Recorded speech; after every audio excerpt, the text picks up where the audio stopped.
And we're alive.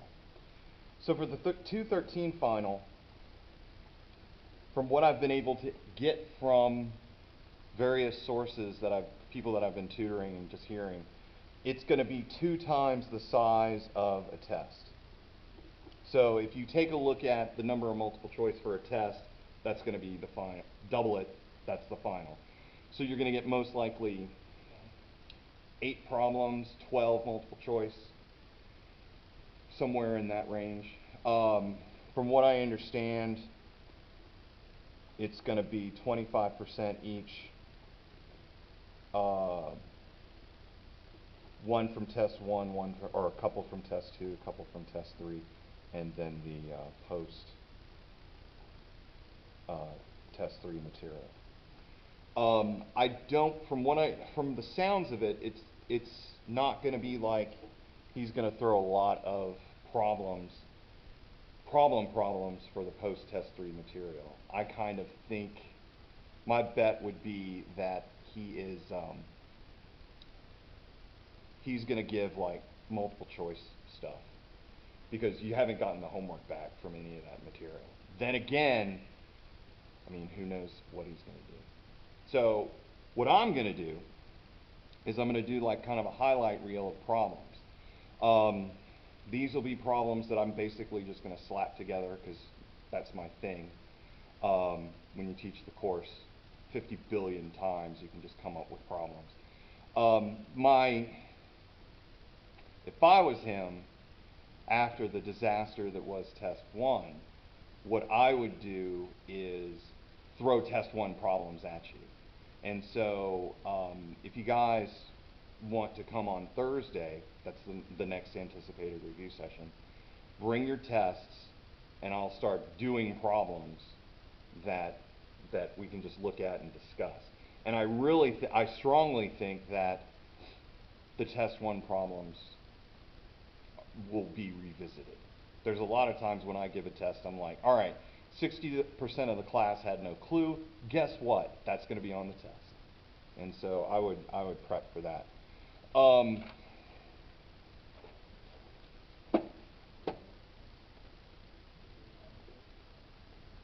Yeah, that makes sense. If most of the class failed the first test, you would obviously have that, because if you do good on that part of the test, for the final, it replaces that test. Yeah, that's exactly what I would be doing. For test 1,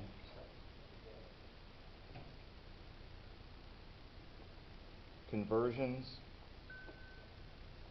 1D motion, 2D motion. And I think the thing that really worked well the last time that we were doing this is that I'm just going to list this stuff down, and then I'm going to do problems and then sneak in the theory while we're looking at it.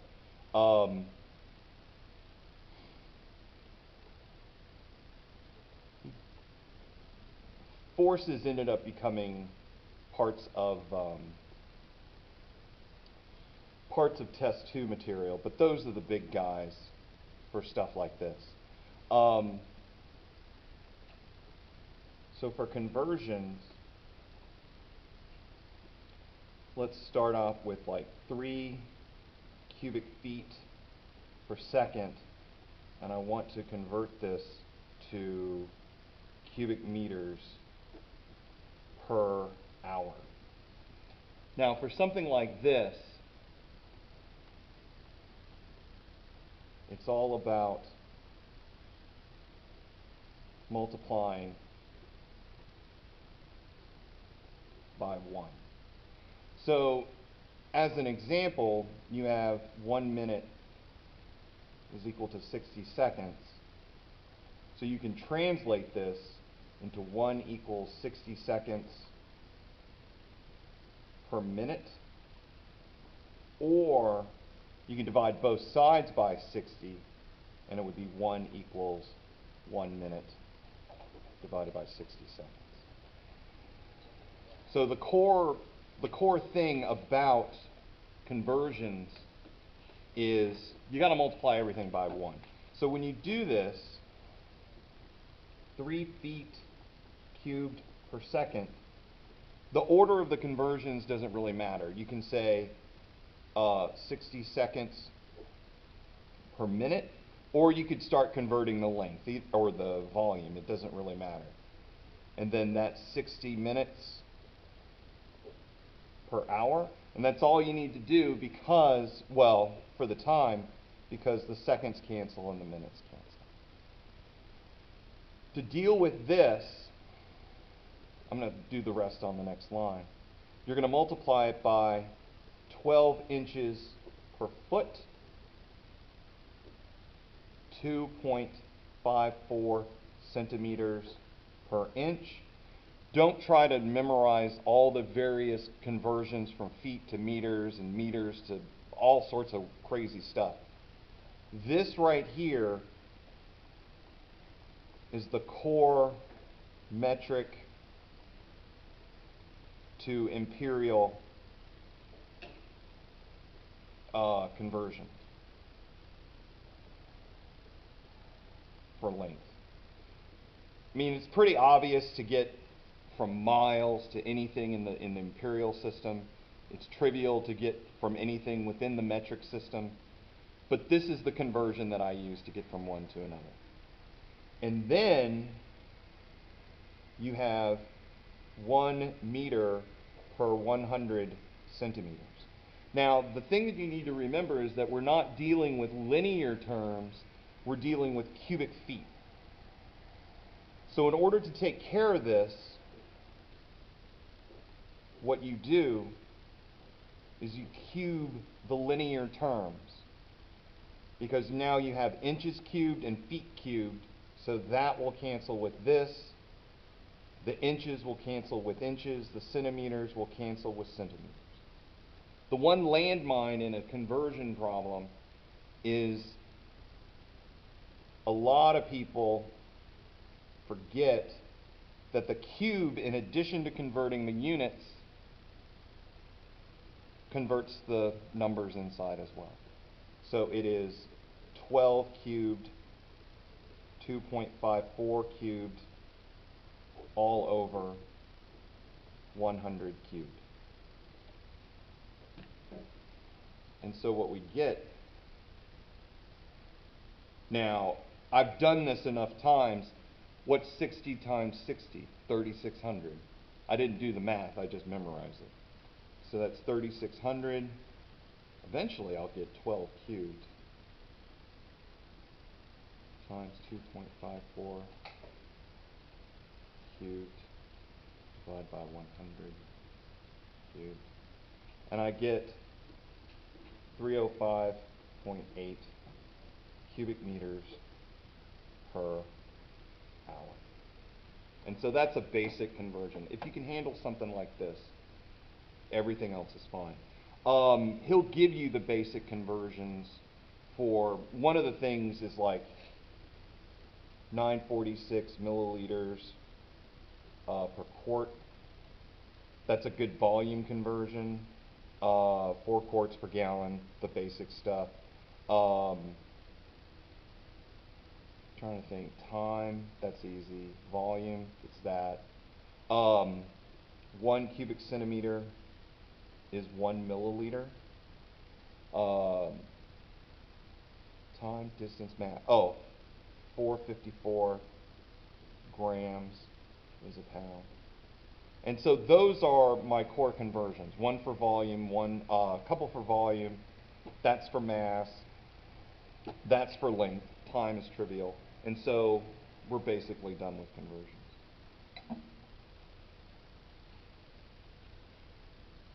And of course, if you have any questions or suggested problems, let me know. All right, next.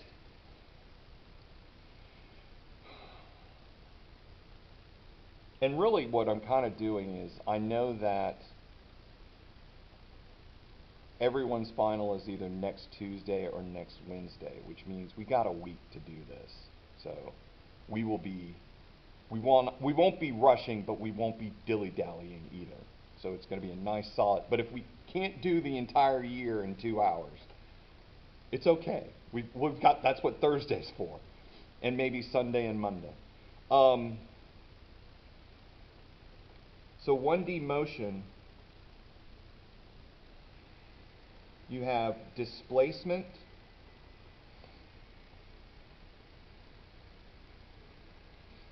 and distance, where displacement is the delta,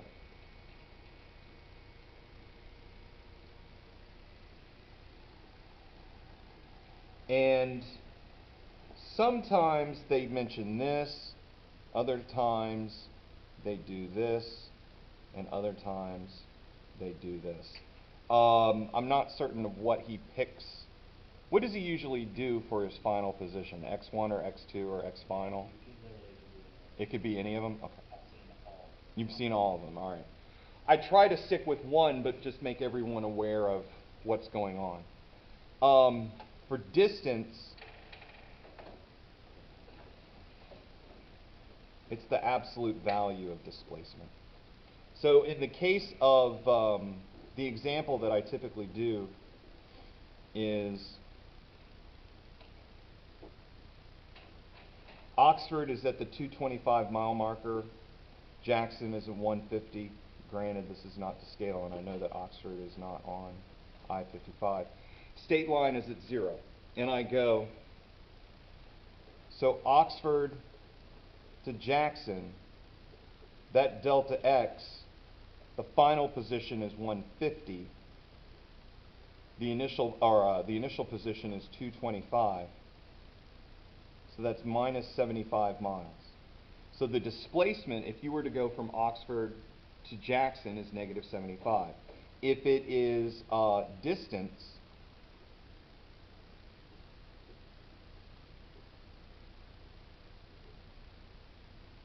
it's 75 miles. So displacement can be positive or negative. And that gives you information about the direction. The distance is always positive. So that's the key difference between those two. And then we've got if you go from Oxford to Jackson in 3 hours, what's your average velocity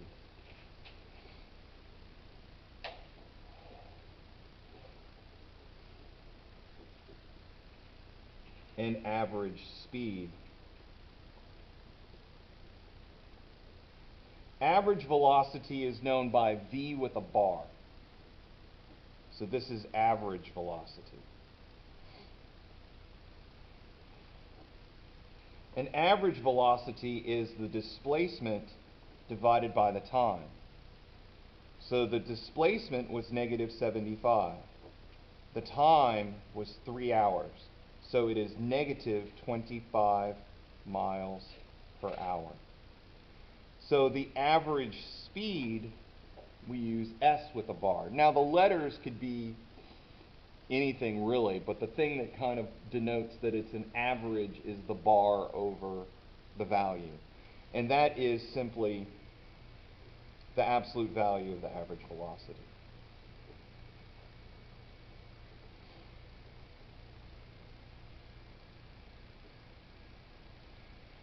So with average velocity and average speed, velocity can be positive or negative, and average speed can only be positive, which brings up the example that I typically do in class, which is what you would do is you would get on Interstate or Highway 6, put your car in reverse, hope that there's a cop because you want him to watch, gun it, and when he pulls you over and says, you're breaking the speed limit was 55 miles an hour and you were doing 75, you go, no officer, I was in reverse, so reality was I was going negative 75.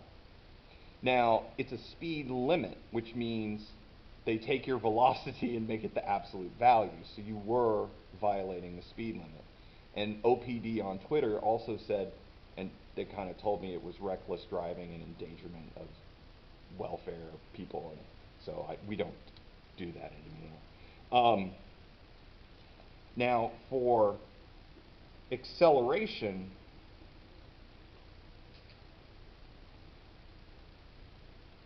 that's average acceleration. So what we do is we go the change in velocity divided by the change in time. So as an example,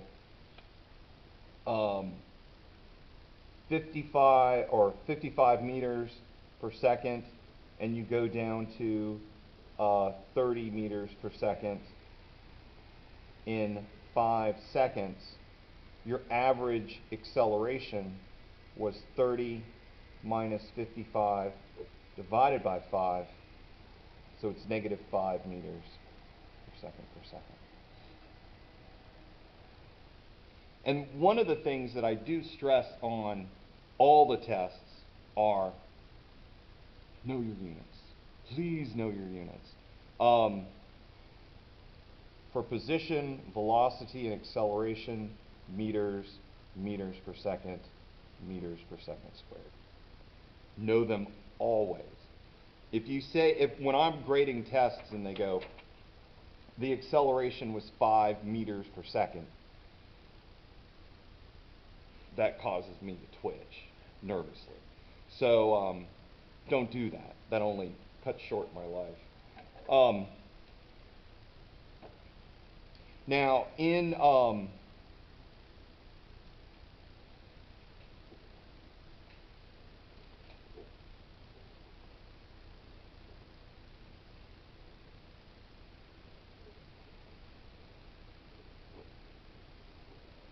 this is average velocity.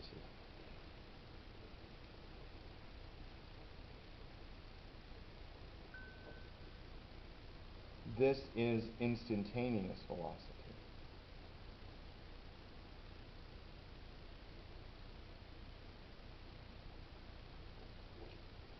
And what are the differences between the two? Well, I know why this room goes unoccupied. That elevator is very annoying. But, let's see if I should go on.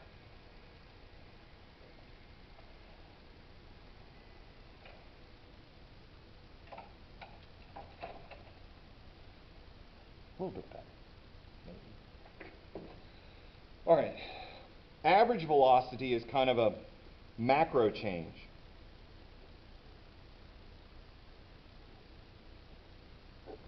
It doesn't care about what you're doing in individual seconds.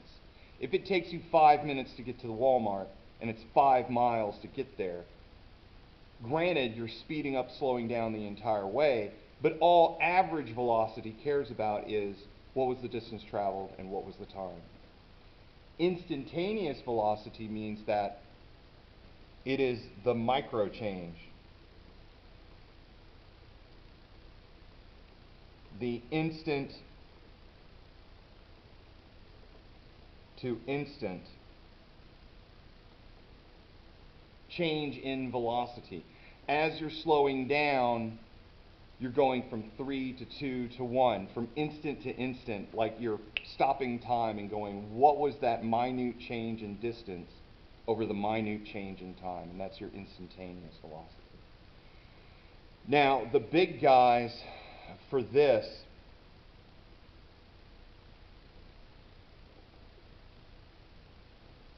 in 1D motion. Now, you have instantaneous velocity, which we just say is velocity. Like, after I mention instantaneous velocity, and then whenever I use velocity again, I never mention instantaneous because that's an extra 4 syllables, and then I would start passing out if I had to say it all the time.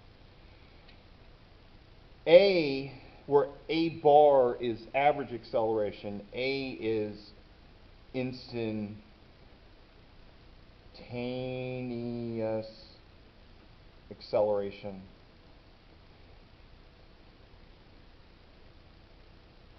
And that instantaneous acceleration is the change in velocity with respect to time. So that shows like change in position, velocity, change in velocity, acceleration.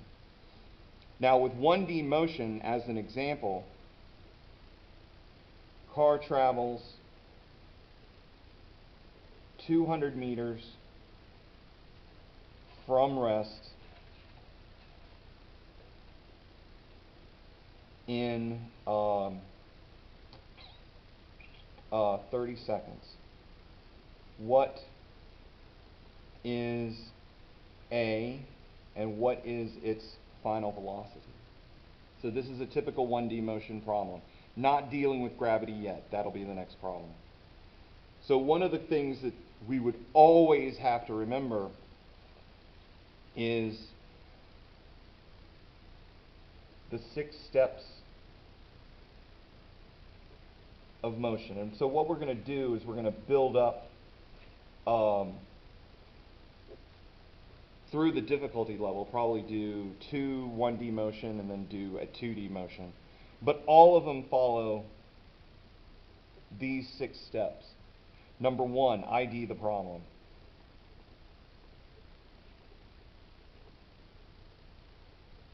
You look at it and go, this is a 1D motion problem. This is a 2D motion problem. How does a 1D move?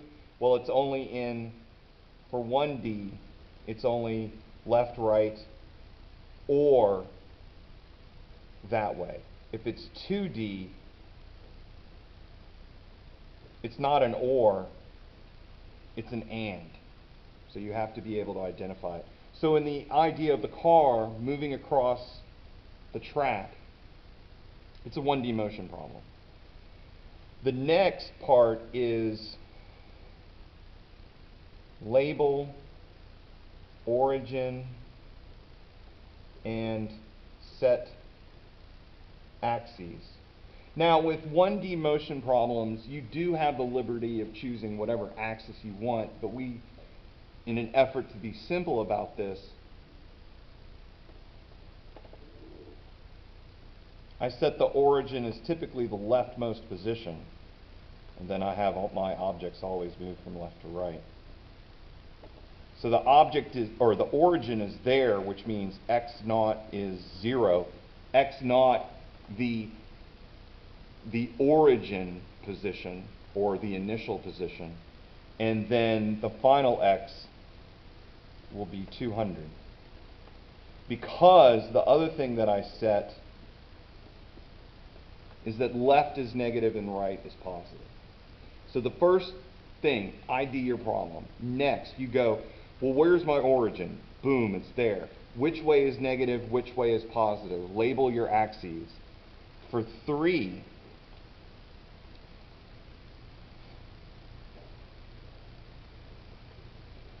write down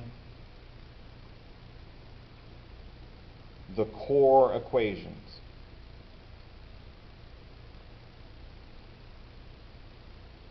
Now, for 1D motion, 95+% of all the problems break down into x equals x naught plus v naught t plus 1/2 at squared and v equals v naught plus at. Write those two equations down first if it's a 1D motion problem.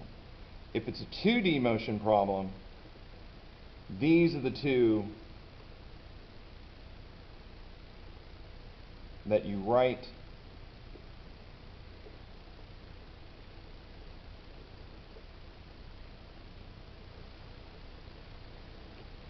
and you write down that one as well. So if it's 1D motion, it's that and that. If it's 2D motion, it is that and that. He can't do really involved 1D and 2D motion problems. He would have to give you information. The only thing that would cause this to deviate, he would have to then give you a lot of information. If you see the phrase max height,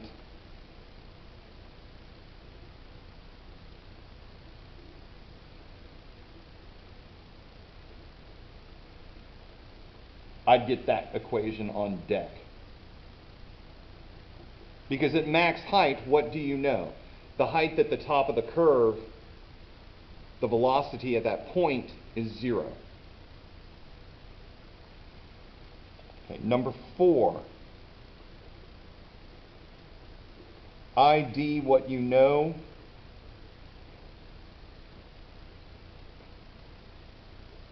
and don't know.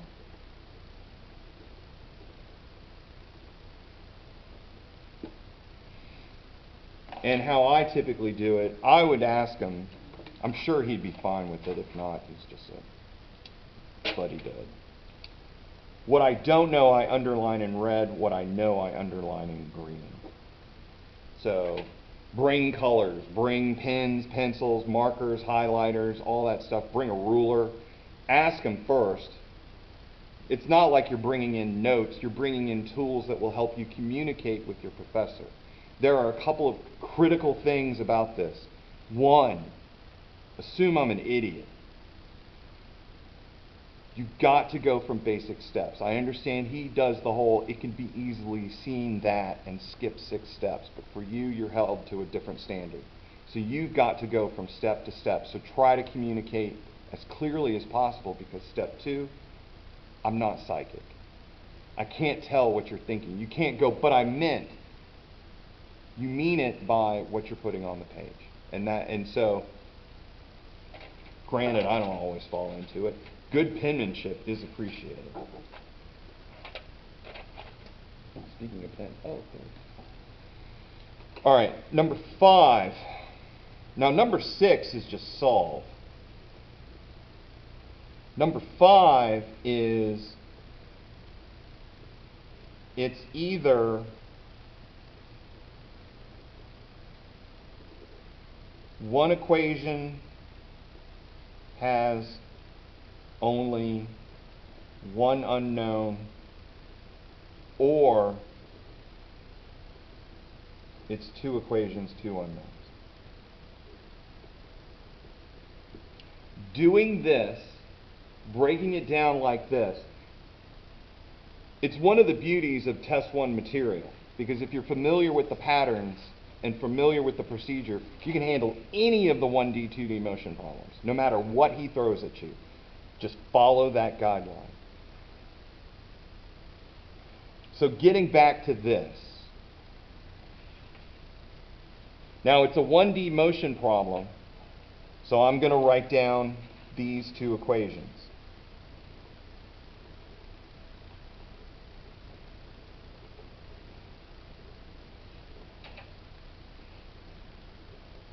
Now let me get my green and red pen out.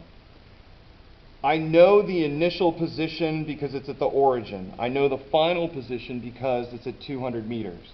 I know V0, why? Because I said it was at rest. At rest is code for V0 is equal to 0.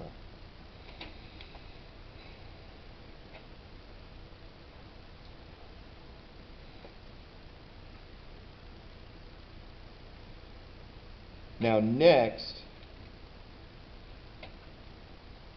well, let's see what I don't know. I don't know my, don't know my A, but I do know my T, do know my T in all of this.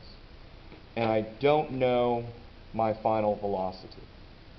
So in a problem like this, it is it's the first star. This equation on the right has 2 unknowns, an unknown V and an unknown A. So we avoid that one, because the equation on the left only has 1 unknown. And so we can attack that one. So we're going to solve for A. Now x0 is 0. I don't normally plug in numbers, but 0 is my favorite number, and because it eliminates problems.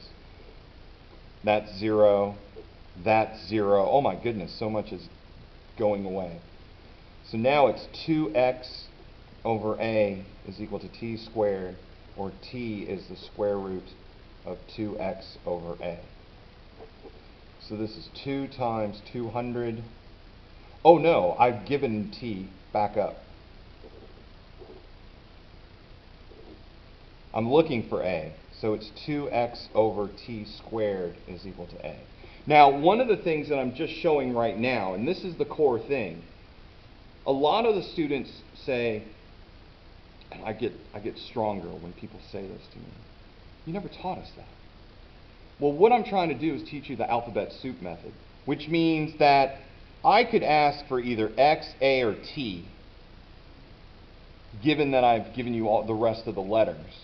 And you can solve for any of them. It's just basic algebra. What I'm doing is I'm defeating the plug and chuggers who've got to have their numbers. In algebra, you don't use numbers until your very last step.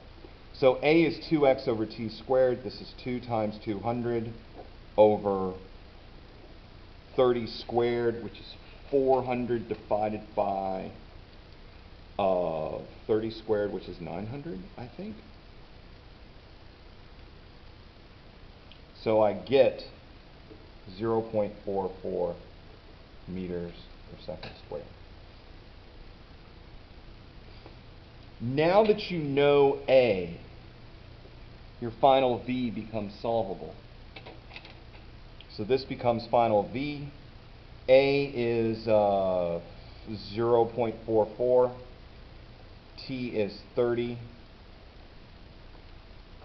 And I get 13.3 meters per second. And so that is a simple 1D motion problem.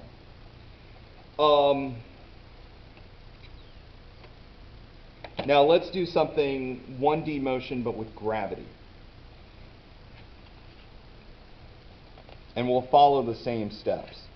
What I'm going to do is, we have a cliff. I throw something up, like I hold my hand out over the cliff and I throw a ball up at 30 meters per second. The cliff height is 200 meters. Wow, fifth of a kilometer, that's a big. And the question that I want is, what's the velocity at the bottom? What's the time at the bottom?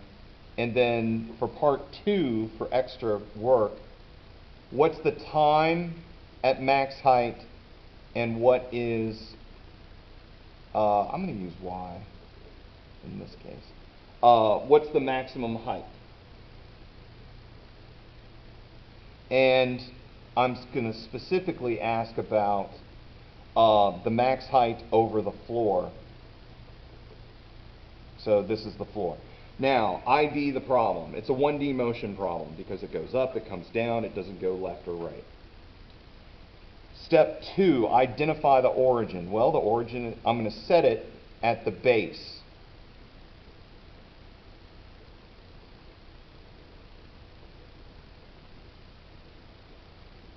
It's okay to not put the origin at the initial starting position. Why do I typically do it? Well, it's because of tradition. I've always done it, or I've done it a lot of different ways, and then I just settled on this. The other thing that I like about this is I'm not a fan of negative numbers, and if you put the origin here, all the positions up here are positive. So positive is a good thing. Negative signs, can't trust them.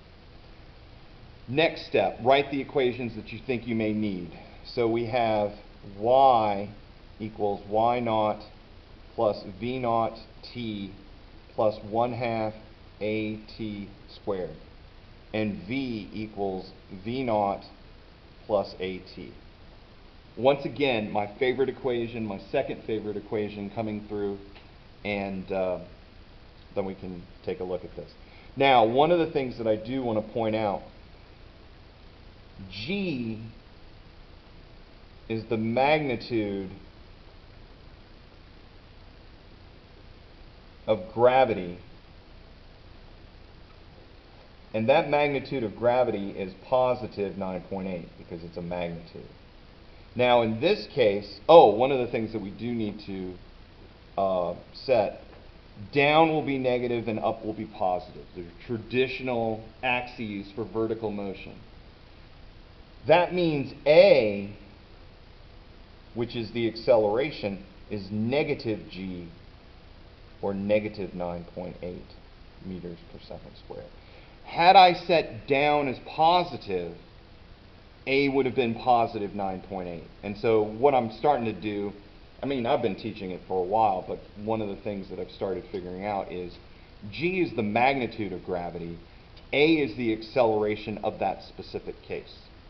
So that's why when you see g in a lot of other instances, a lot of students ask, well, why isn't it negative?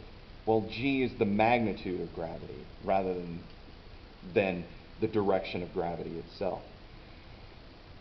ID what we know and don't know. The final position of y, we do know that's 0. I know my initial position at y because if that's the origin, that point there is 200. I do know my initial velocity. I know I'm on the planet Earth. But I don't know time and I don't know my final velocity. Now, when you're doing this, this is from launch to landing. And so all of my initial points are at the launch point. All of my final points are at the landing point. Well, what happened to the maximum height points? I don't care about them yet. I'm going to hold them back for the moment, because we're only talking about the beginning and the end. I don't care about what it did in the middle. So for this is a 1 equation, 1 unknown. That's a 2 equation, 2 unknown. Normally, I wouldn't give a problem like this on a test. Why? Because it's quadratic. But I know that your professor does use quadratics in his tests, so I'm going to give problems that are similar to it. What we do now is, but the one thing, so you're going to have to do the negative b plus or minus b squared, blah, blah, blah. But for me, I have an app. Oh, let's get the app. Let's get the app some numbers. So what I'm going to do is I'm going to rearrange this to the t squared portion, the t portion, and the non-t portion like this. So the a in this case is 1/2 a, or 1/2 negative 9.8, or negative 4.9. B in this case is V naught, so B in this case is 30. C in this case is Y naught, so that's 200. So A is negative 4.9, enter. B is 30, enter, and C is 200 equals. And I get two answers, 10.15 and negative 4.02. It's because it's an uneven surface that you ignore the negative number. There's a reason why there's a negative number. It's a mathematical thing, but it's physically impossible for negative time. There is a reason, but I'm going to skip it. So you pick the positive number. So that's our first answer, 10.15 seconds. Now that time is a known, your final velocity becomes a known. So the final velocity is V naught plus AT, which is non-quadratic. V naught is 30. A is negative 9.8. And time is, I was about to write negative 4.02. But that can't happen. Positive 10.15. So that gives me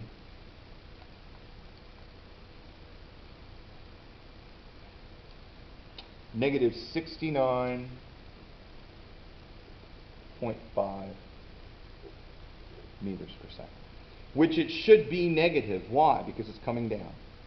It should, I mean, it's a perfect, had I gotten a positive number, I would be very concerned. So a lot of times what you do is you look at the number and say to yourself, this doesn't make any sense, and you go from there. Well, now that we've done launch to landing, we're going to do launch to max height.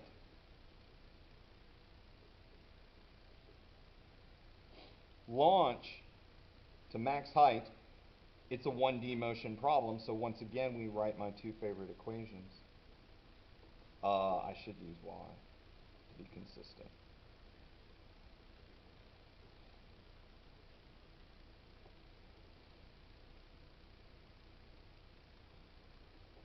Now in this, we're only going to use the initial conditions at the launch. The final conditions will be at the max height. So in this particular case, I do know my final velocity, that's 0. My V0 is 30. I'm on the planet Earth, negative 9.8, and I don't know time. Well, I don't really have to look at this other one just yet because this equation is a one unknown equation. I'm just going to attack time right away. So negative V0 is equal to AT, or T is negative V0 over A. So negative 30 over negative 9.8.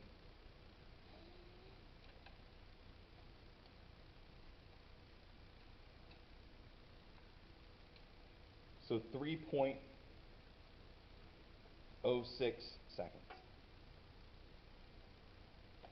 Now, one of the warnings that I will do, if the two surfaces, launch and landing, are uneven, the total time will not equal the time to max height.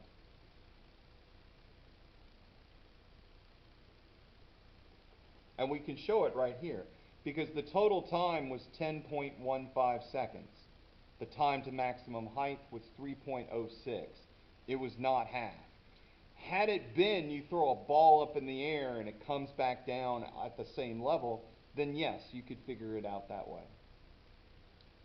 But because it's uneven, then you do this. And so now we can figure out the max height.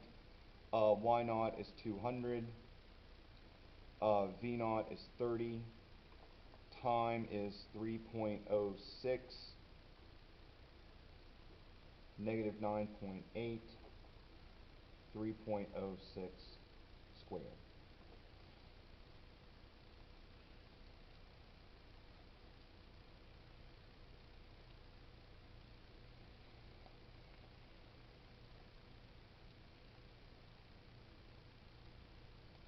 And I get 245.9 meters. And so that is the maximum height above. And so once again, you can see the repetition in the procedure. ID the problem, label the origin and axes, write down the two main equations that you think you may need. Next, ID what you know and don't know. 5, ID what it is in terms of one equation, one unknown, or two equations, two unknowns, and then let it rip. It's the same procedure.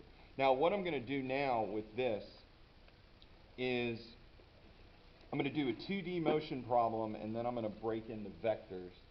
How big of a fan is he about vectors? Like when he does vectors, does he get all giddy about it? Like, do you think there'll be a vector addition problem on the test? There will? You think so? All right.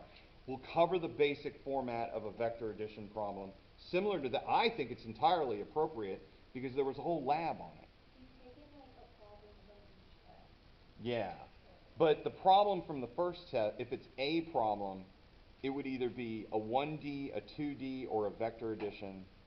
I would put the conversions in the multiple choice, truth be told, given his format. but we'll cover all the bases just to be safe. With a 2D motion, what I'm going to do is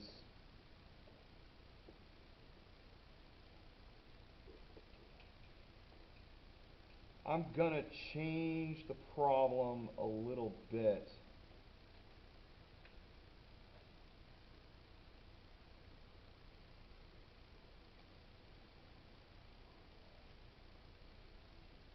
That height there, so we're going to use the same cliff,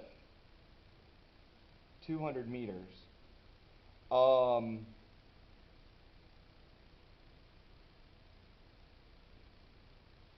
on, I gotta think about the right problem. A cannonball is fired off a 200-meter cliff. It traveled a horizontal distance of 300 meters before hitting the ground.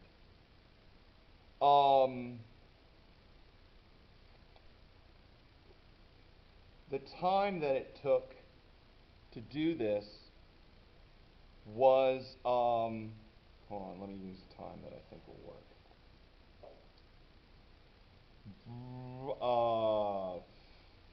15 seconds. What was the initial velocity of the ball? What was the angle of the ball at which it left the cliff? And so this would be a perfectly valid problem in my final because A, it is not quadratic, and I don't know what B is yet, but it's a perfectly legitimate problem. So for something like this, you stick with the plan. You may never have seen a problem like this before, but what's the first thing you do? It's a 2D motion problem. You ID it. So next you go, well, where's my origin? I tend to pick the lower leftmost point. And then I go, well, what's the axes? Left is negative, right is positive, up is positive, down is negative. Well, what's the next thing that I do after that? Well, I'm going to write down my two favorite equations that I'm going to use for this problem. It's a 2D motion problem, so I'm not going to go position and velocity. I'm going to go position x and position y. So x is x naught plus v naught x t, and y equals y naught plus v naught y t plus 1/2 at squared. My two favorite equations. Now, there is a little bit of a difference in the sense that these are the x component and y component of velocity. And how do I get those? Well, basic trig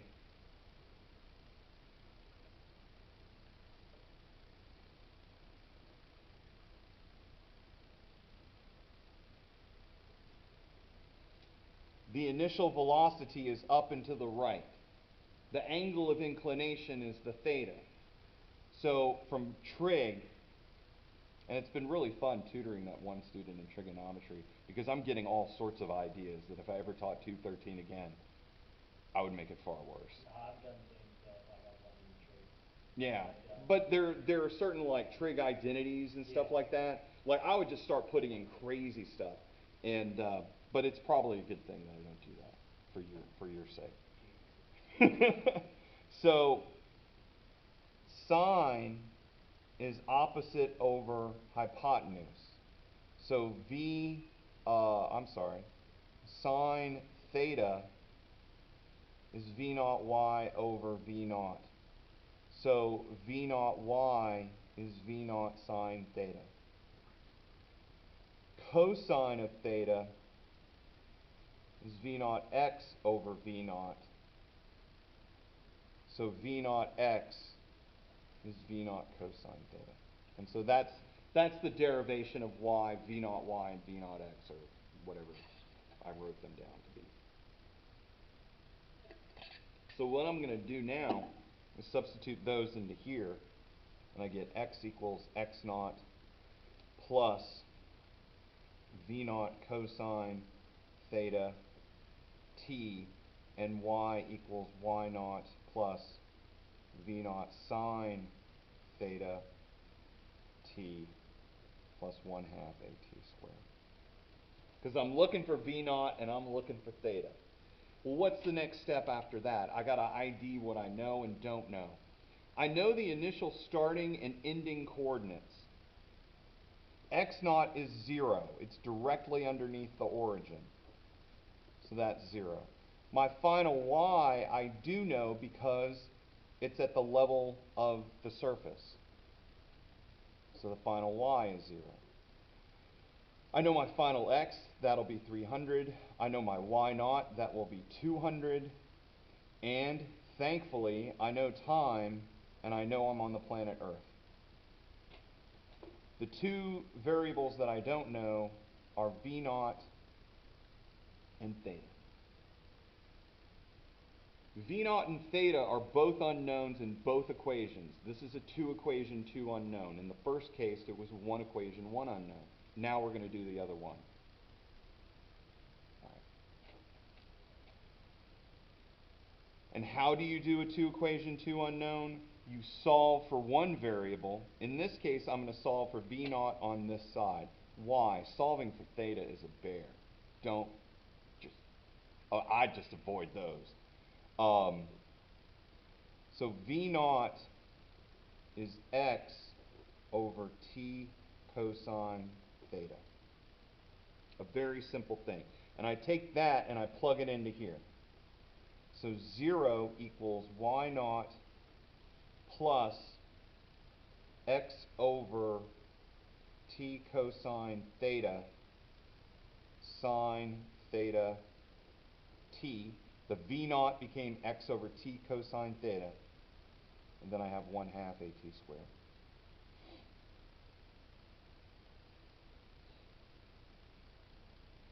Now what we see here is those times cancel. And then I see another thing. I see that sine over cosine exists. Sine over cosine is tangent.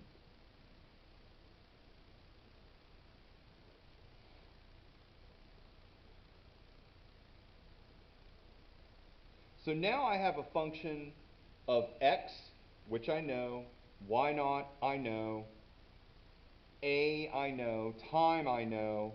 The only unknown that I have is theta. I can now solve for theta. So this becomes minus x tan theta equals y naught plus 1/2 at squared. Tan theta becomes y naught plus 1/2 at squared over negative x.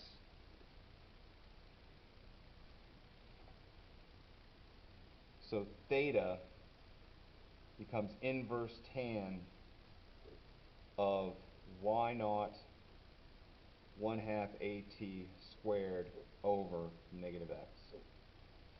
And that's the value of theta. Now, one of the things that I need to point out, just as a skill for you guys to use in almost any of the problems, are you look at this equation and you go, does it work? Could it possibly work? How can this be right? And what I suggest to you is you do a unit check. Y naught is in meters. Now, I'm not going to include numbers because numbers are unitless. A is in meters per second squared. Time is in seconds squared. X is in meters. The second squares cancel. Meters plus meters is meters. Meters divided by meters is unitless. To take the inverse tangent of something, it has to be unitless. So the unit check is confirmed. This gives you theta is inverse tan of y naught, which is 200. Now, if I didn't pick the numbers right, it could blow up, but let's find out.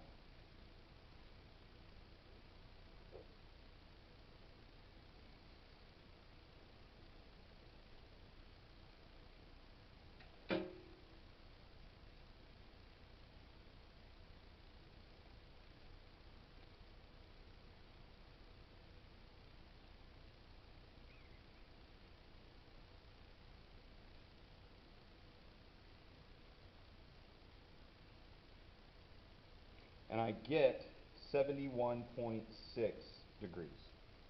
The one thing that confuses me about trig is I'm so used to doing everything in degrees. Everything's in radians. It fries my mind. So next, now that I know theta, I got to figure out V naught. But I have everything for V naught now. X, 300. T, 15. Cosine, 71.6. And so that gives me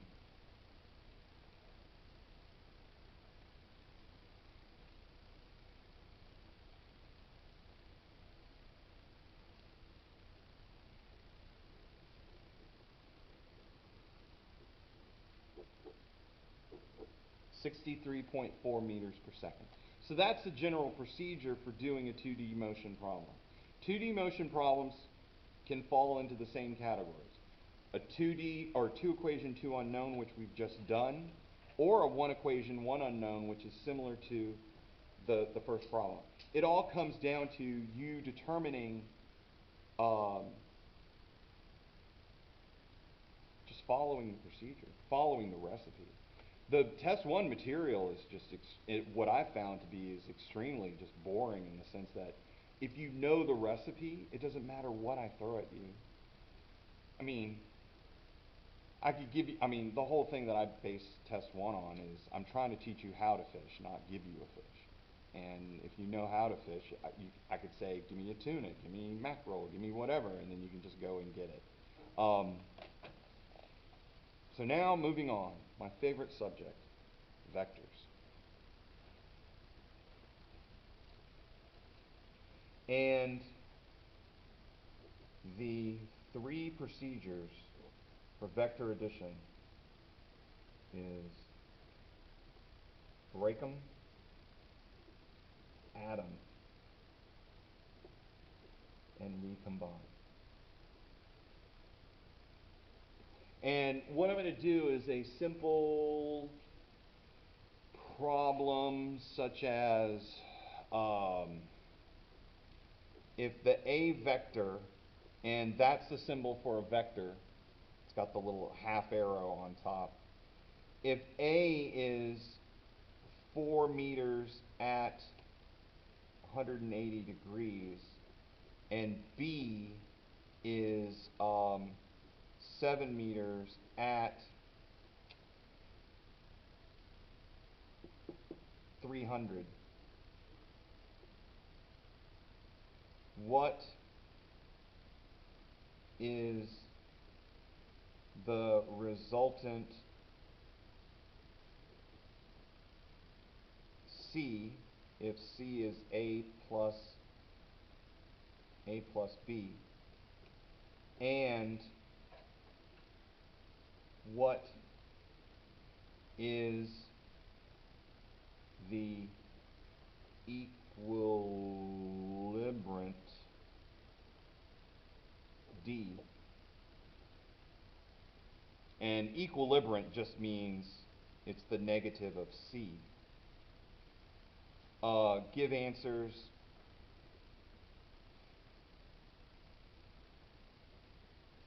in polar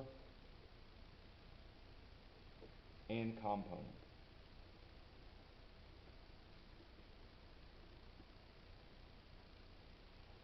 A vector addition problem has been on every first test that I've ever given, and the final. I think vectors aren't important, they are bedrock, they are fundamental. That's beyond important. If you don't understand vectors, you can't do 2D motion, you can't understand 1D motion. It's a very difficult thing. So what I'm going to do now is just talk about vectors in the sense of doing a vector addition problem. And for this, what I'm going to do is ID the instant conversion vectors. And one of the things that, just speaking about in a grand sense of vectors. I had one student take the MCAT, and she comes back and goes, yeah, I took the MCAT. And I said, so what's the physics portion of the MCAT? She goes, it was all about vectors. And I was like, well, what'd you do? How'd you do? She goes, aced it. Because that's what I talk about in every single class that I give. So for instant conversion vectors, if it's a polar, the instant conversion vectors, that theta will either be 0, 90, 180, 270. The multiples of 90. If it's a component,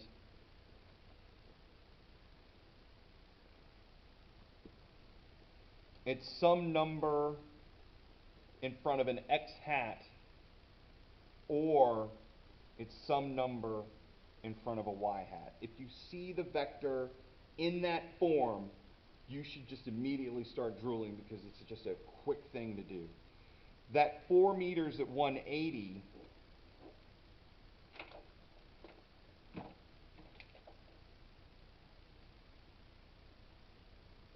is a vector that goes due west because 0, 90, 180, 270. So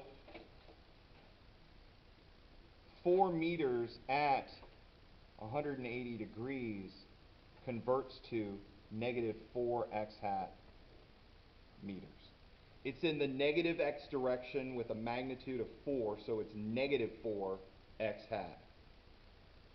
If it was 4 meters at 0 degrees, it would be positive 4x hat. If it was 4 meters at 90 degrees, it's positive 4y hat meters. If it was 4 meters at 270, it's negative 4y hat. If you have, take your calculator out and just start trying to do the conversions on an instant conversion vector, you've messed up. It should just be a pop. A lot of my multiple choice, I just throw instant conversion vectors in there just to see if they're paying attention. Also in my vector addition problems, one of the vectors is always an instant conversion vector. A, I'm trying to cut corners and save time. And B, I want you to be able to just immediately get that intuition and go, oh, it's 4 meters at 180, it's negative 4x hat, moving along. Now for the next part, the B vector, well, for the B vector, what I tend to do with this is I draw the vector out. And so the B vector is a generic fourth quadrant vector. The quadrants are 1, 2, 3, and 4. The fourth quadrant vector, that theta, you can tell it's fourth quadrant because the theta is greater than 270 but less than 360. And the number that we use is 300. So it is a fourth quadrant vector. Now, what I'm going to do is do the other 4 quadrants really quick. The theta here for first is greater than 0 but less than 90. The theta here is greater than 90 but less than 180. For here, the theta is greater than 180 but less than 270. What I do, and there are many ways to do vector addition problems, I call it the reference angle system.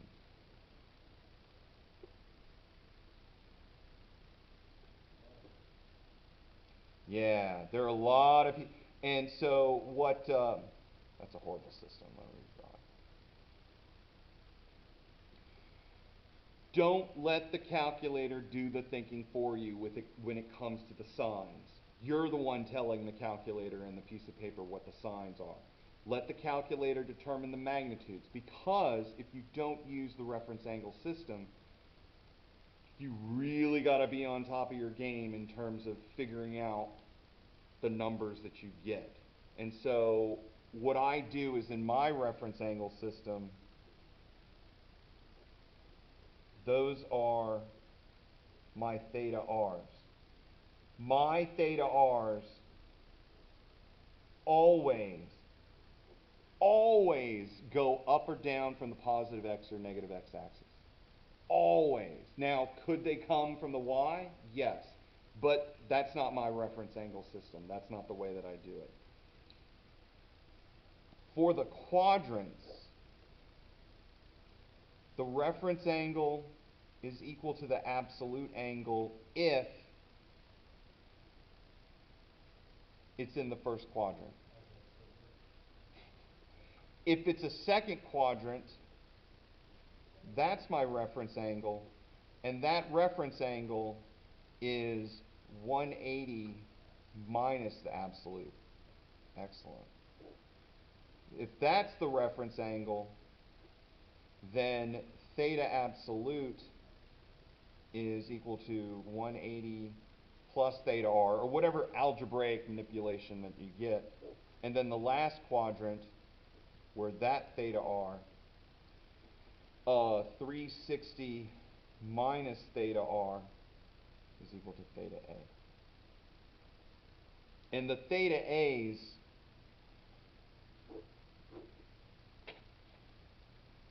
for second quadrant would look like that. For third quadrant, it would look like that. And for fourth quadrant, it would look like... Yeah. So, which is why trig is prereq for 213.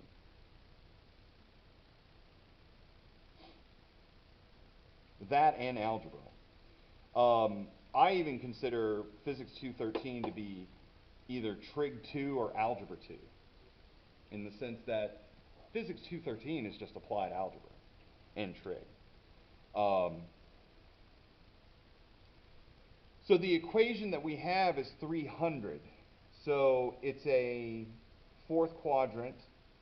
So 360 minus theta a is equal to theta r.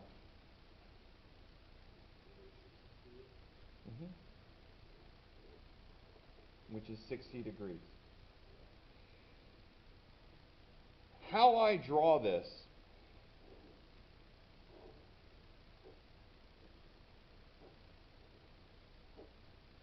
for all four quadrants is the component vectors always move x first and then y. X first and then y.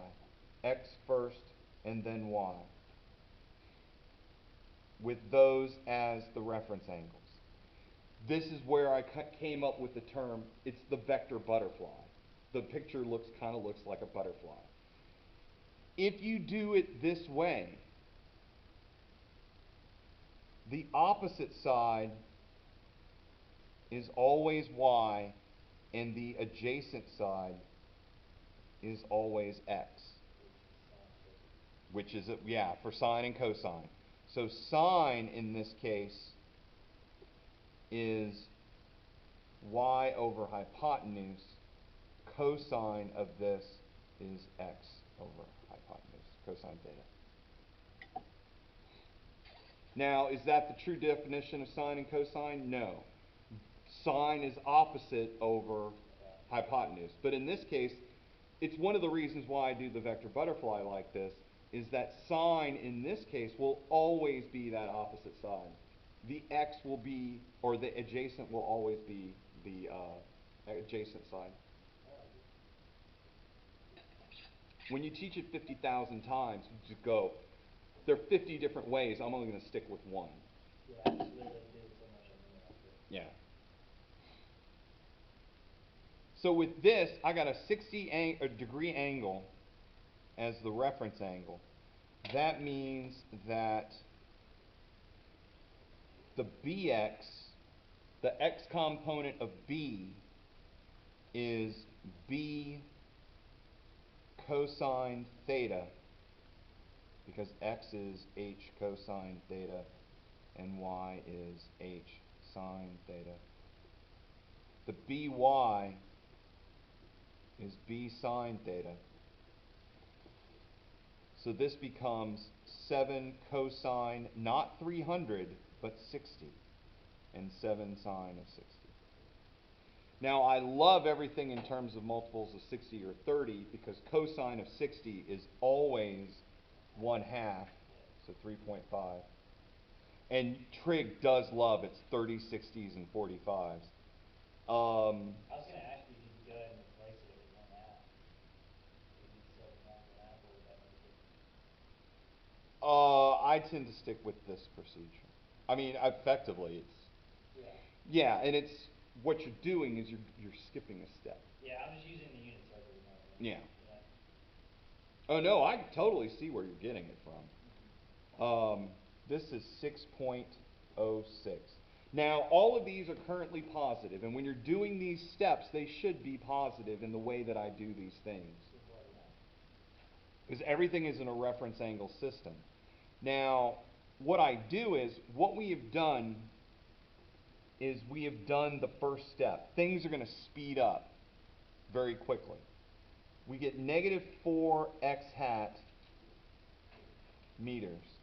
And B is, now I'm going to write it down, 3.5 x hat and 6.06 y hat.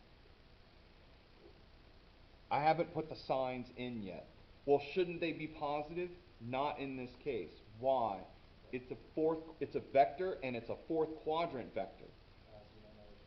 Fourth quadrant vectors mean that the x is positive and the y is negative. So what you do is you use your head, the 3-pound gland between your ears, to use logic and go, this is a fourth quadrant vector, so it is a fact the x is positive and the y is negative. You just apply it. We're now done with the first part, the breakum. In the breakum, what we're doing is we're going from polar, not roller, polar to component. The atom, we're going to add x's to x's and y's to y's. So we have the x's right here. Negative 4 plus 3.5 is positive 0.5. Oh no, I can't add. There was one time I said, I don't understand why my students can't see it. Negative 1 times negative 1 is negative 1. What's wrong with this picture? And then a little neuron said, seriously? We need to review this. So, and then we have negative 6.06 y hat meters. So this is my C vector. It is the resultant. And all you do for the equilibrant is you flip the signs.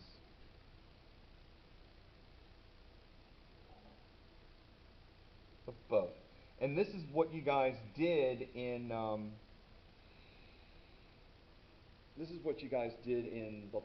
in the lab. Is that you found the equilibrant, you put it on the force table, and it balanced out the two forces that you were adding to begin with. Because if you don't use the equilibrant, it won't balance. Because that's what you're effectively doing, is you're balancing the table. This is the resultant and equilibrant in component notation. That if I said, give it to me only in component, you'd be done. But I said, give it to me in polar as well. So what we're going to do is we're going to recombine. And the recombine, we go from component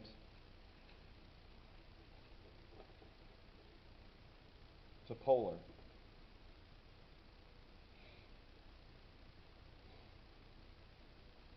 When you look at the resultant, C, negative, negative.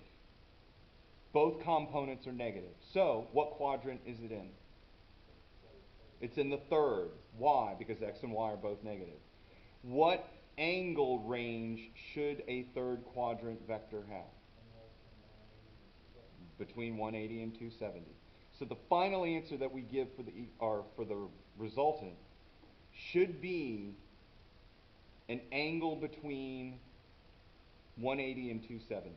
If we get anything else, it's wrong. So what I do when I recombine is I draw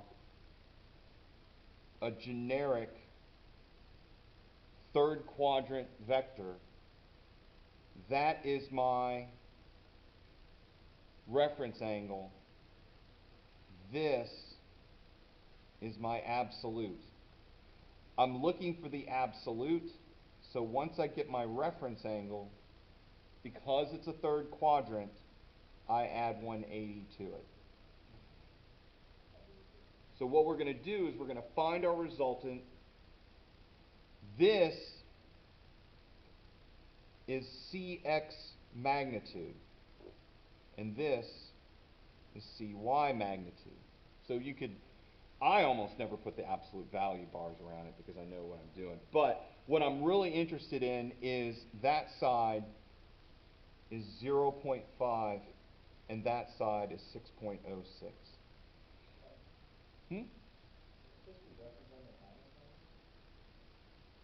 To get the absolute, that angle there, you're going to have to take 180 plus theta r.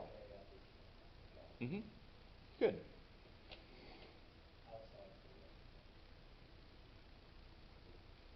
So the magnitude of C is Cx squared plus Cy squared. Cx is negative 0.5. I almost never put in the negative signs because I'm going to square these guys anyway.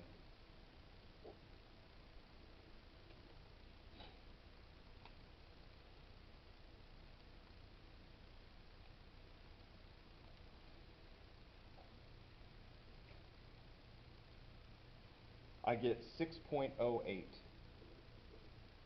meters, and that's the magnitude.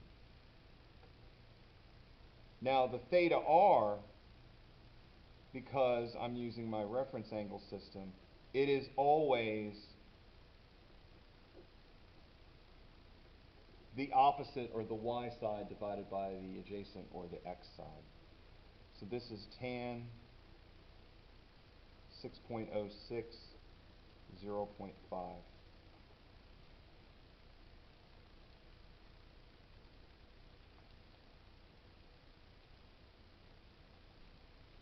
.3, and that's my reference angle. I don't include that in the answer because that's not the final answer, the absolute. So it's 85.3 plus 180.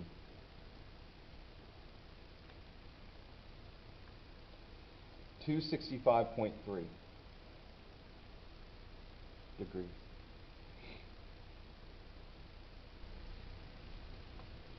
So my final answer for C is 6.08 meters at 265.3 degrees.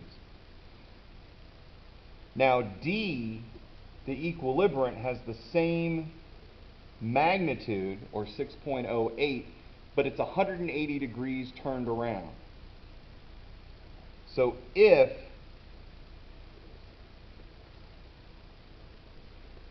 the absolute angle for the C vector is greater than 180, the theta absolute for D is the theta absolute for C minus 180. If the theta absolute for C is less than 180, then it's theta absolute of C plus 180.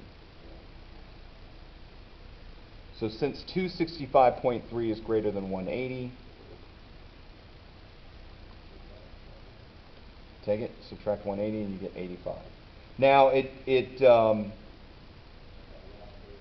is, but it gets different if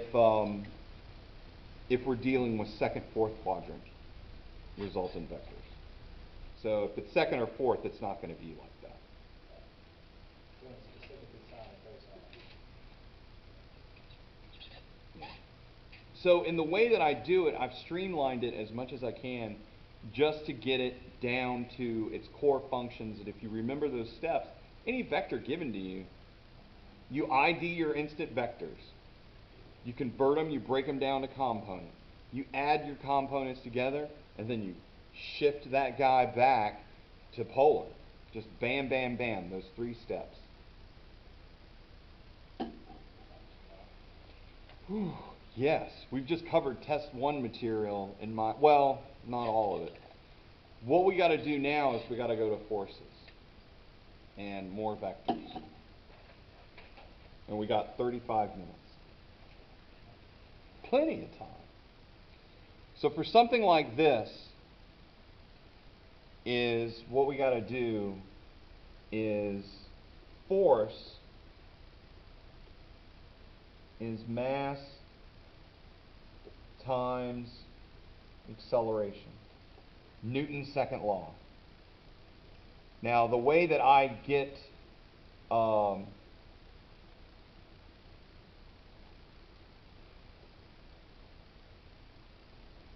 way that I tend to introduce Newton's laws is I get the student's attention by going, an object in motion stays in motion unless you F with it. An object at rest stays at rest unless you F with it. Well, what's F? It's force. You thought I was saying a bad word now, didn't you? So that gets the class's attention. And so Newton's first law, that's a horrible thing. The first law just introduces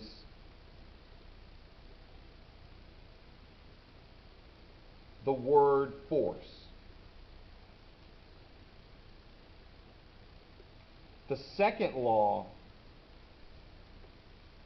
defines what force is.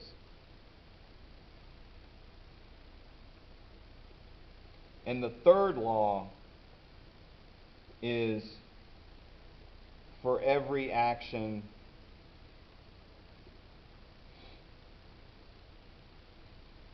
there is an equal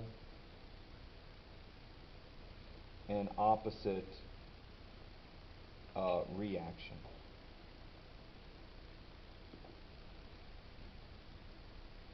Which means if you push on something, it pushes back. So those are the 3 fundamental laws of the whole thing.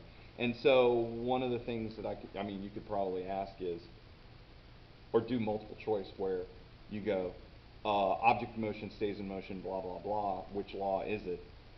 And it would give first, second, third, fourth, fifth, or whatever. But introducing these things. And with the force is mass and acceleration. Now, with him, he's never done an Atwood's machine. He may have done 1 or 2 in homework, which is disappointing because I've always given Atwood's machines because no one really gets it. But what he does do on a regular basis is something like this. So the force pushing down on the block is 50 newtons. The mass of the block is 20 kilograms. The coefficient of kinetic friction is 0. Hold on, I gotta think about this. 200. Let's make it easy. 0.1. The theta is 30 degrees. And so the question that I have is, what is its acceleration and what is its position and velocity at 10 seconds? I could see something like this, because this falls into a realm that I call a hybrid problem. It's a problem that covers multiple realms. It covers forces, friction, it covers one-dimensional motion. So for something like this, it's a totally legitimate problem. Once again, as opposed to test 2 material, once you get into circular motion, there is no real set procedure. There's kind of a general idea. But for this, the first thing that you got to do is find Fn if there is friction.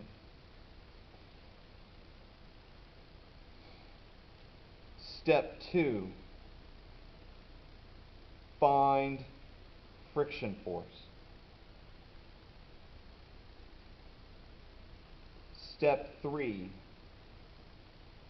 find A in the direction of motion. And there probably is, this may be actually 4 stages, but the 0 one, which if you want to rewrite it, 1, 2, 3, 4, is write or draw the force diagram.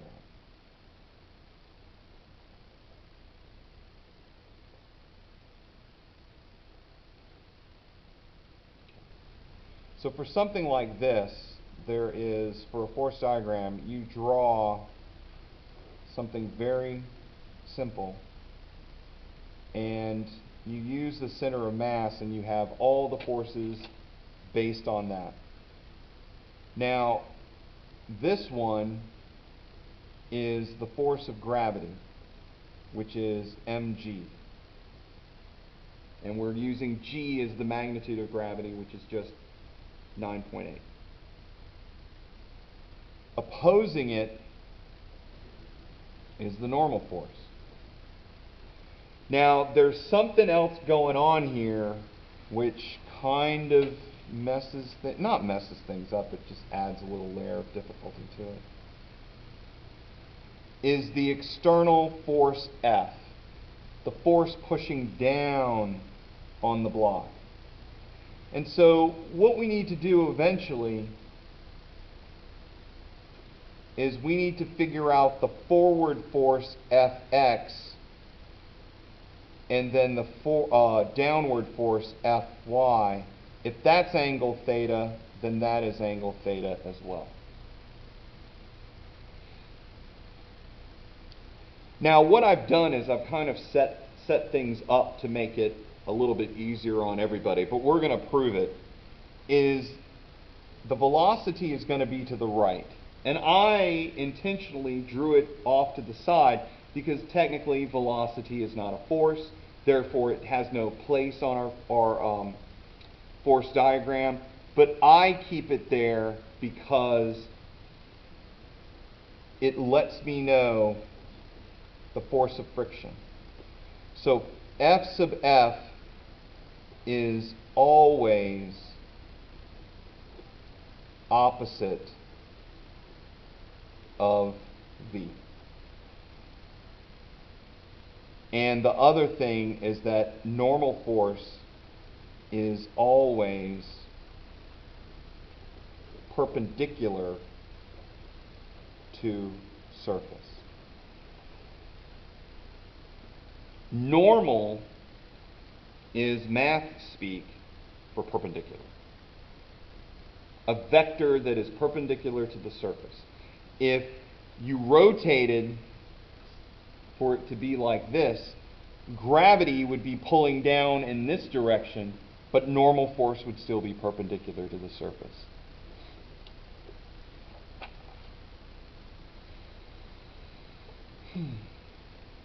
So now that we've done the first step, or the 0th step, let's get our step 1 going on.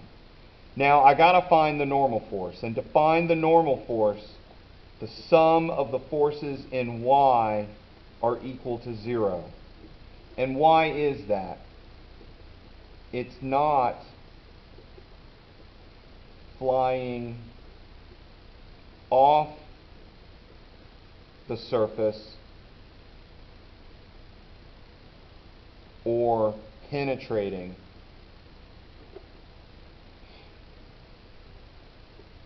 the surface.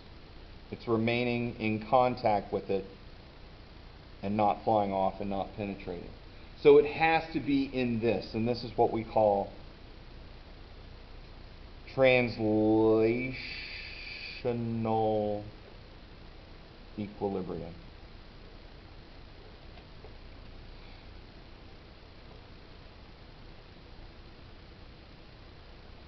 And so we get that.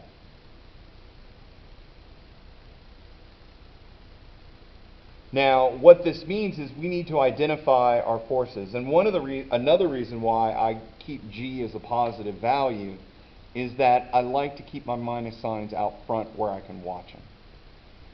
In this case, I have two forces acting down. The y component of the external force and the force of gravity. And then the only vertical force acting up is the normal force. So up, I put positive signs. Down, I put negative signs.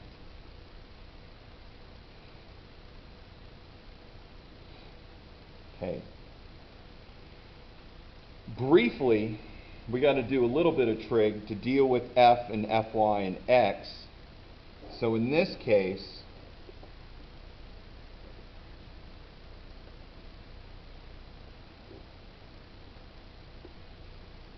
sine of theta, the opposite is fy, the adjacent is f.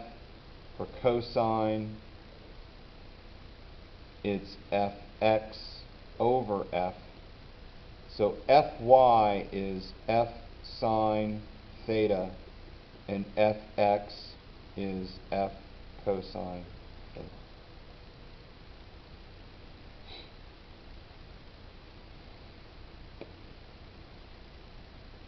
Now, what we have is this. So 0 is equal to minus f sine theta minus mg plus fn. So fn is f sine theta plus mg. So f is 50. It's one of the reasons why I picked 30 degrees. Sine 30 is obvious. M is 20. G is 9.8. In my class, gravity is 10. Why? Because then I can do the math in my head. 50 divided by 2 is 25, plus 20 times 9.8. That gives me 221. And just because I'm a nut for units, forces units can be written in one of two ways. N, which is Newton,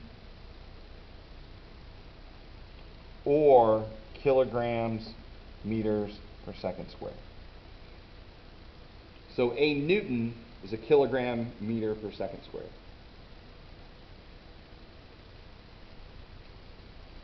Next. Yes?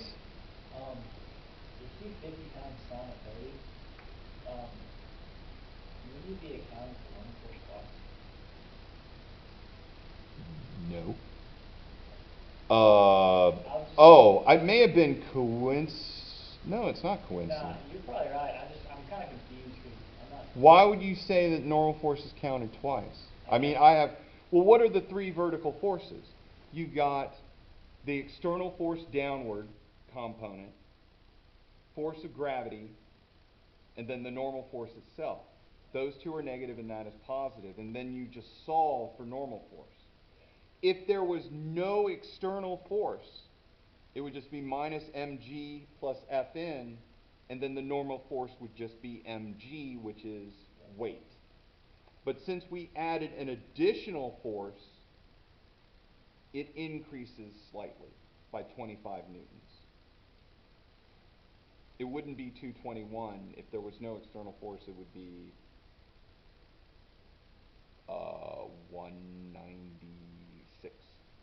I can add. It'd be that. Now, it would be a very boring problem because if it's on a flat slope with no external force, it would just sit there like nothing. But so that's why I had to do an external force. That's step one, find normal force. Well, why do we need the normal force? Well, that's for step two. We got to find the frictional force. And by definition, the frictional force is mu k Fn. Mu sub k is 0.1. Fn is 221. So this is 22.1 newtons. So the friction force has a magnitude of 22.1 newtons, and it's going to the left. Now, just so I can remain sane, I'm going to find out the magnitude of f sub x, which is f cosine of theta. And so that is 50 cosine 60. Uh-oh, this is going to be close. If I don't get the answer I like, I'm going to change a number. Nope, I'm happy. 25 newtons. Yeah, well, all that, this is how I write test questions, is I write out the numbers and I put it on a spreadsheet, and if I don't get the right answer, then I change a number until I get it. I mean, the physics is sound. It's just that I create problems dynamically, and sometimes the numbers don't work out. One time I had a problem where the fluid coming out of a pipe in a Bernoulli's equation problem was relativistic. It came out at 2 times 10 to the 8th meters per second. And I was like, that's just math. Leave me alone.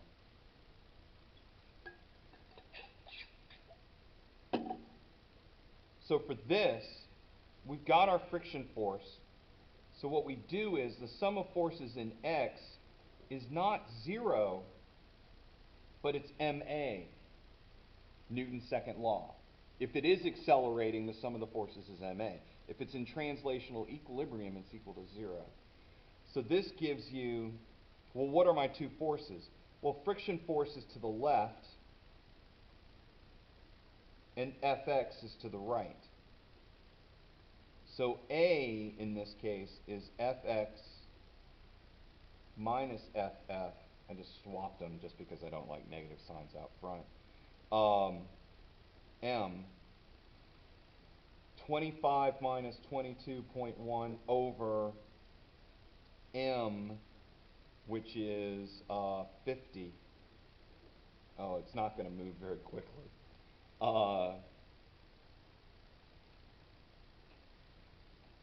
That's a really boring number. 0.058 meters per second squared. So that's the acceleration of the system. And so we'd be perfectly happy with the problem being that. But if I wanted to know its position and velocity at 10 seconds, boom, now it's a one-dimensional motion problem. X equals x naught, v naught, t, 1/2 at squared, v equals v naught plus at. This is assuming that it was initially at rest and at the origin, which is typically a safe assumption to do, unless it gives you information stating otherwise. So those go away.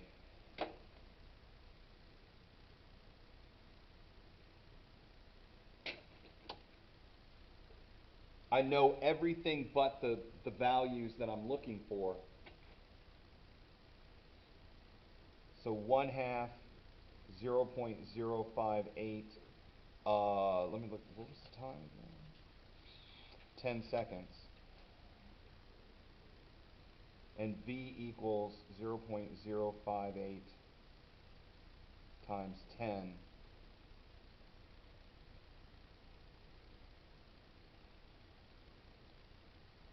So it moved 2.9 meters and its velocity was 0.58 meters per second at the end of that 10 seconds. So a very simple one-dimensional motion problem at the end of a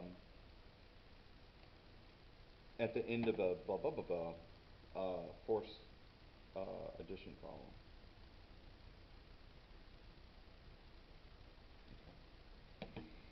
Okay. So that's forces in a nutshell. Since we didn't do Atwood's machine, we can skip that. That would be something that I would ask him on Thursday, is if he's going to throw an Atwood's machine on you. Because if he isn't, we can skip it and not bother with it. If he is, then we can review it on Thursday or Sunday or Monday.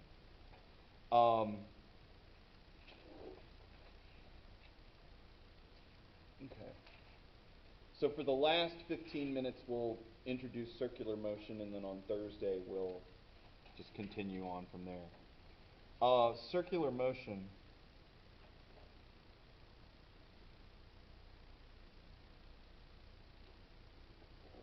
If you have a disk, the points on the disk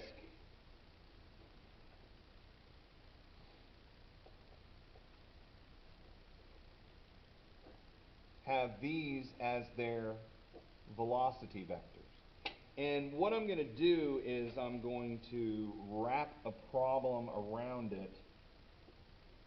The radius of the disk is 5 meters.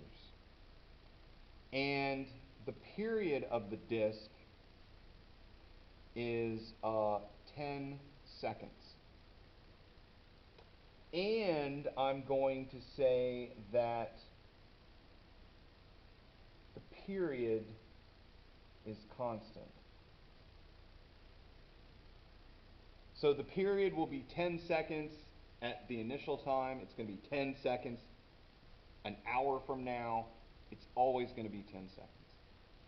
So the questions that I have are,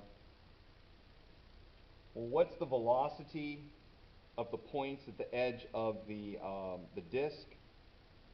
What is that? And I'll get into it. What is alpha? What is linear acceleration? And I will get into that more. What is omega? And what is the frequency f? Now, these are the velocity vectors. If it's rotating, the velocity vector is changing continuously.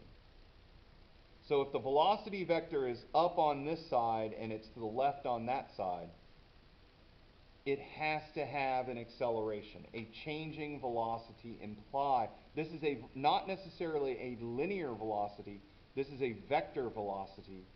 So you can have little v's on those, which means that there is this AR vector that's pointing in. And AR is the radial acceleration.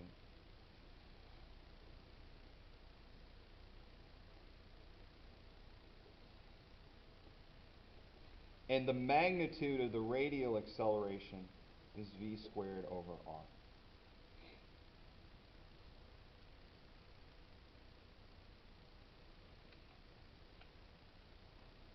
Now, I don't have enough information to determine AR. Why? Because I don't have V. So we're going to have to figure out what V is, and we're going to need some equations to do that. The equations that we use in a problem like this is V is equal to omega r, 2 pi f is equal to omega, and f is the inverse of period. with circular motion is a little bit different than linear motion, because with linear motion, there's this very structured set of steps with very few equations. With rotational motions, things get a little bit more complex. I equate it to having a project, getting your toolbox and pouring all the tools on the table, and then just reaching for the things that you need. Whereas with linear motion, you reach in your toolbox and you pick out 2 tools only, and you're going to use only those 2 tools. So there's a bigger set of equations that we have to play with. Now F is the inverse of period, and F is the frequency. Its units are in hertz, which is Hz. So F is 1 over period, which is inverse T, which is 1 over 10. So the frequency is 0.1 hertz.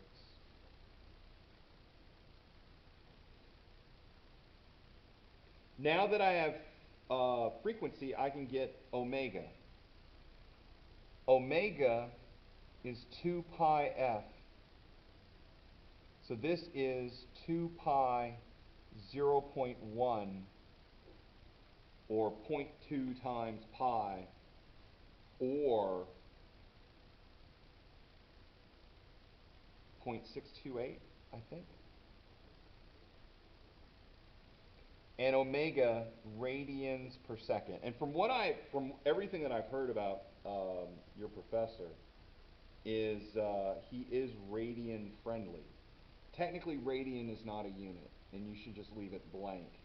But it looks weird having a fraction, so you could either write it like that, which is a little bit weird, or you can write it like that. Either way, but I tend to write it like that. And I haven't heard anybody who says that he flips out if you do it that way.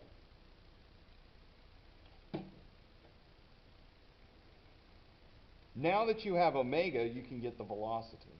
So V is omega r, which is 0.628 times 5. And one of the reasons why I like these calculators is I can keep, oh wow, okay, what an odd coincidence. 3.1, well, not an odd coincidence, it just works out that way. 3.14 meters per second.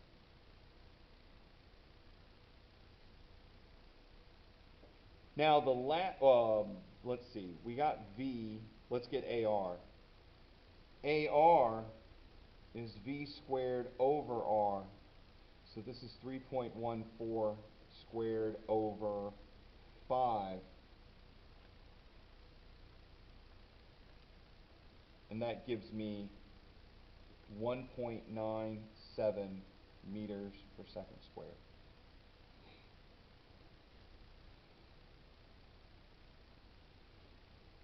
So now we're down to 2 last things. Alpha and A. Now, let me knock out A real quick.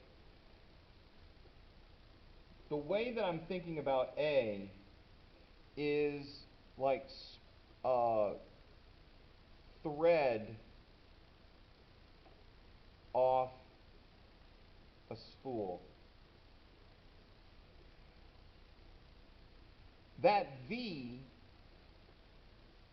3.14 meters per second, is the linear motion of that point there, all the way around. So you can think of that V as if you had thread causing that thing to rotate, you're pulling thread off a spool, and it's rotating once every 10 seconds, it would have a linear, the thread would have a linear velocity of 3.14 meters per second. If the period remains constant, does the velocity at the edge of the disk remain constant? It should, because if you're constantly pulling at 3.14 meters per second, it will always rotate at with a period of 10 seconds, which is something that I defined. So since v does not change,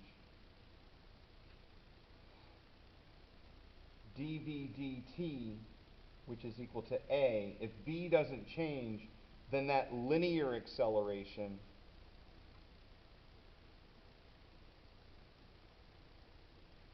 is 0 meters per second squared. So AR, radial acceleration, and A, which is our garden variety acceleration, or we could say is linear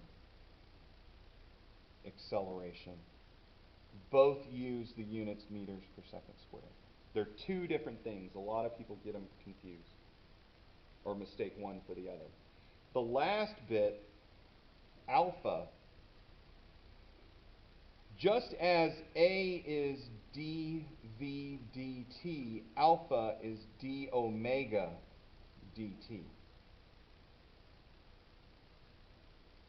So if we use v is equal to omega r, if I sneak in just one little bit of calculus 1 stuff, you can rewrite that dv dt is d omega dt r. You just take the first derivative with respect to time for both of those functions. It's not a huge step. I think I'm going to start sneaking in calculus in my class, as well as pound away on trig and algebra. That makes that A and alpha r, which is, in my opinion, one of the core equations similar to that guy, that guy, that guy, this one. Like, it's one of the big equations that you should be very familiar with.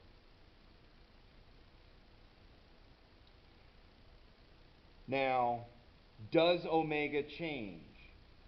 Well, you know that v is omega r. If v is constant,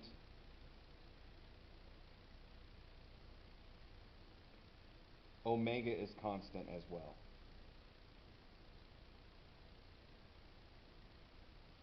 So in this particular case, since alpha is d omega dt and omega is constant, alpha is equal to 0. And so that's the last of the questions. And so what we've done is done a circular motion problem with a lot of definitions of the various variables that you use. And that's about 4 weeks of lecture that I did in 2 hours. So we're going to wrap it up now because it's 9 o'clock and you're all already looking at me like you're dying. So we'll wrap it up there and then we'll continue on Thursday.